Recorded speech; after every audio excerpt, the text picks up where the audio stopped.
Hello friends, welcome to my channel. আশা করি সবাই ভালো আছেন। আজকে টাইপ করার নতুন একটি ভিডিও নিয়ে হাজির হলাম। আমরা অনেকেই আছি যারা মাইক্রোসফট ওয়ার্ডে বিভিন্ন লেখালেখি করে থাকি। তো আমরা জেনে থাকি যে এক পৃষ্ঠা টাইপ করতে আমাদের অনেক সময় 20-25 মিনিট সময় লেগে যেতে পারে। তো আজকে আমি আপনাদের দেখাবো যে কীভাবে আপনি যে কোনো ইমেজ থেকে তার লেখাগুলোকে সহজেই ওয়ার্ডে কনভার্ট করবেন, অথবা আপনার সুন্দর মোবাইলটি দিয়ে তোলা যে কোনো ছবির লেখাগুলোকে কীভাবে ওয়ার্ডে পরিণত করবেন। তো বন্ধুগণ, দেরি না করে চলুন ভিডিওটি শুরু করি। ইমেজের লেখাগুলোকে ওয়ার্ডে কনভার্ট করার জন্য আপনি প্রথমে যে কোনো একটি ব্রাউজার ওপেন করবেন। ক্রোম ব্রাউজারটি ব্যবহার করতে পারলে সবচেয়ে ভালো। তো ক্রোম ব্রাউজারটি ওপেন করার পর এরকম একটা 3 ডট মেনু দেখতে পাবেন।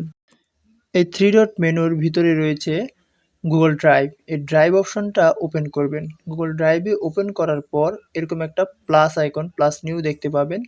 এখানে ক্লিক করে আপনি যে ইমেজটির লেখাগুলোকে ওয়ার্ডে কনভার্ট করতে চাচ্ছেন সেই ইমেজটি সিলেক্ট করবেন। সিলেক্ট করে এখান থেকে ওপেন করবেন। ওপেন করার পর একটু ওয়েট করবেন, ছবিটি আপলোডিং হচ্ছে। যখন আপলোডিং ওকে হবে এখানে দেখতে পাবেন। তো এরপর আপনি একটু রিফ্রেশ করবেন। রিফ্রেশ করার পর যখন দেখবেন ছবিটা এসেছে, আপনি এই 3 ডট লাইনে ক্লিক করবেন। এই 3 ডট লাইনে ক্লিক করার পর ওপেন উইথ লেখা দেখতে পাবেন। Open with Google Docs. Google Docs দিয়ে ওপেন করার পর কিছুটা ওয়েট করবেন।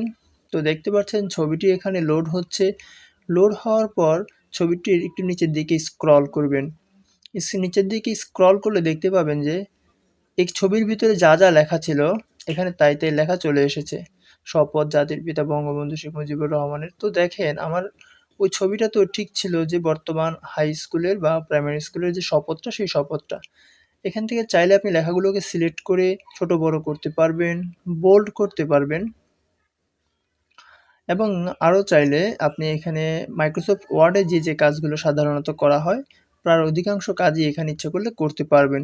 আপনি চাইলে কালার টেক্সটটাও পরিবর্তন করতে পারবেন। তো বন্ধুরা, এইবার আমরা দেখব কিভাবে মোবাইলে তোলা কোনো ছবির লেখাকে ওয়ার্ডে পরিণত করা যায়। তো এই প্রসেসটা অনেকটা একই রকম। এর জন্য আপনাকে আবার সেই গুগল ড্রাইভে যেতে হবে। তো গুগল ড্রাইভে আসার পর আপনি ওই প্লাস আইকনটাতে, প্লাস নিউতে ক্লিক করে একই রকমভাবে ফাইলটি আপলোড করবেন। যে ফোল্ডারে আপনার ছবিটি থাকবে সেই ফোল্ডার থেকে আপনার কাঙ্ক্ষিত ছবিটি খুঁজে তারপর আপনি আপলোড করবেন। তো আপলোড একই রকমভাবে আপলোডিং হলে এখানে একটা টিক চিহ্ন দেখতে পাবেন। তো একবার এটা হয়ে গেলে দেখতে পাচ্ছেন ওকে নীল ব্লু বাটন এসেছে। এবার আপনি রিফ্রেশ করবেন। তো রিফ্রেশ করার পর পুনরায় আগের মতো ছবিটির যে 3 ডট লাইন রয়েছে কর্নারে, এই 3 ডট লাইনে ক্লিক করে ওপেন উইথ গুগল ডক্স দিয়ে করবেন। তো গুগল ডক্স দিয়ে ওপেন করার পর একই রকমভাবে ছবিটি এখানে লোড হবে, এবং লোড হওয়ার ছবিটির নিচের দিকে স্ক্রল করে গেলে আপনি দেখতে পাবেন যে এখানে যে লেখাটা রয়েছে এটা বাংলাদেশ সম্পর্কে একটা লেখা, ইংরেজিতে আমি নিজে লিখেছিলাম। তো নিচের দিকে দেখতে পাচ্ছেন the name of my country is Bangladesh. একদম হুবহু যা যা লিখেছি তাই। 2-1টা লেখাতে একটু এলোমেলো হতে পারে, কারণ হাতের লেখা সবগুলো যদি স্পষ্ট বোঝা না যায় সেই ক্ষেত্রে গুগল ডক্স আপনাকে 2-1টা বানান ভুল দিতে পারে। তো সেটা আপনি ঠিক করে নিবেন। আর বাকিটা এখান থেকে আগের মতো আপনি ফন্ট চেঞ্জ করতে পারবেন এছাড়া আর আপনার খুশি মতো যা কিছু করতে পারবেন।